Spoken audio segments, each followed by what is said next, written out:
Good day everyone, welcome to Math Solution Tamil. Competitive exam seriesல இன்னொரு sum பார்க்கலாம். இது previous sum பண்ணோம்ல அதே மெத்தட் தான்.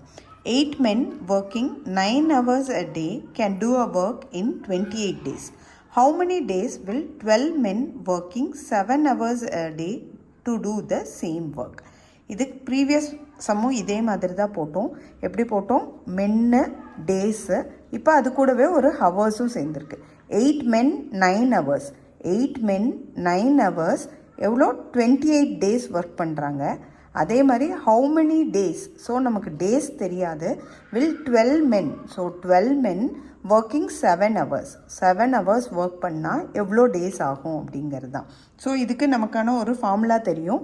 அந்த ஃபார்முலா என்னென்னா M1 into D1, that is men 1 into day 1 into இதில் ஹவர் இருக்கிறதுனால ஹவரையும் ஆட் பண்ணிக்கிறோம். Hour 1 which is equal to men 2 into day 2 into hour 2. So இப்போ அப்படியே இதுதான் அப்படியே 1ன்னு ஃபுல்லாகவே எடுக்கிறோம். 1 1 1. So 8 into 28 into 9 which is equal to 12 into x into 7. இதில் நமக்கு x தான் வேணும். x which is equal to 8 into 28 into 9 divided by 12 into 7. So இதை cancel பண்ணலாம். 1 7s are 4s are, and then 1 4s are 4, 3 4s are 12, 1 3s are 3, 3 3s are 9. So balance இருக்கிறது 8 into 3, 8 3s are 24 days. So same work பண்ணுறதுக்கு 24 days ஆகும். Next வீடியோவில் meet பண்ணலாம். Thank you.